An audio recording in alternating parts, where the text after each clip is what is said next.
दक्ष police news, पहिले खाकी मग बाकी। नाशिक जिल्ह्यातल्या इगतपुरी तालुक्यात असलेल्या निसर्गरम्य भावली धरण परिसरात पर्यटकांवर झालेल्या धक्कादायक हल्ल्यामुळे संपूर्ण परिसरात खळबळ उडाली। पर्यटनासाठी आलेल्या एका कुटुंबावर काही समाजकंटकांनी जीवघेणा हल्ला करत कारची तोडफोड, बेदम मारहाण आणि लुटमार केल्याची गंभीर घटना समोर आली। या घटनेमुळे इगतपुरीतील पर्यटकांच्या सुरक्षिततेबाबत गंभीर प्रश्नचिन्ह निर्माण झालंय। मिळालेल्या माहितीनुसार संबंधित कुटुंब भावली धरण परिसरात पर्यटन करून परतत असताना काही स्थानिक तरुणांनी त्यांच्याशी वाद घालत दमदाटी केली।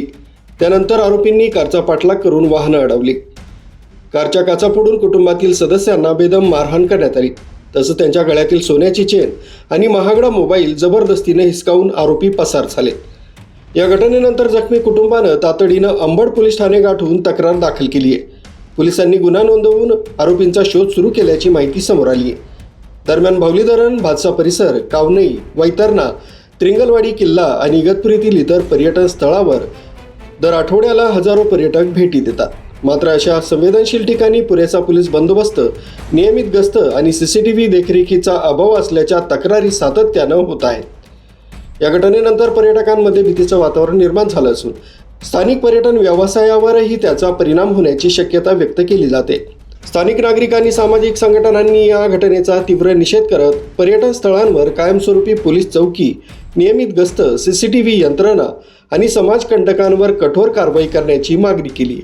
प्रशासनावर उपस्थित झालेले महत्त्वाचे प्रश्न: पर्यटन स्थळावर नियमित पोलीस गस्त का नाही?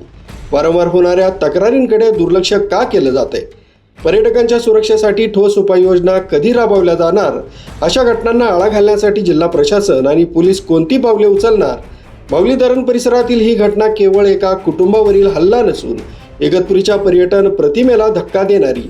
त्यामुळे या प्रकरणातील आरोपींना तातडीनं अटक करून कठोर कारवाई करण्यासोबतच पर्यटन स्थळांवरील सुरक्षा व्यवस्था अधिक सक्षम करणं ही काळाची गरज असल्याची भावना नागरिक व्यक्त करतायत। आम्ही इथे काल फिरायला आलो होतो। माझी धीर वगैरे त्यांची फॅमिली 8 जण त्यांच्या गाडीमध्ये आलो होतो। आम्ही आमचं इथं जेवण वगैरे केलं, पाण्यामध्ये खेळलो वगैरे आणि त्याच्यानंतर आम्ही निघालो होतो। तिथे 2 जणांनी माझं नाव घेतलं, छेडछाणी केली वगैरे। तर मी त्यांना थोडीशी बडबड केली की अरे तुम्ही काय करताय, काय चाललंय तुमचं वगैरे।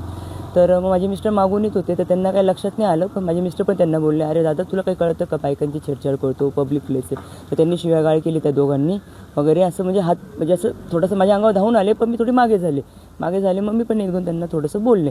नंतर ते दोघं पळून गेले, त्यांना आम्ही हे केलं। त्याच्यानंतर तिथं गाडी उभी होती, एक टेम्पो, तिथं ते खाऊ वगैरे विकत होते। तिथं 8-10 मुलं होते, ते आमच्या अंगावर आले। तर का म्हणे काय झालं आमच्या माणसाला तुम्ही का मारता? अरे म्हणे तुझा काय संबंध? म्हटलं भाऊ आम्ही या दोघांना बोललो, ते निघून गेले, तू का?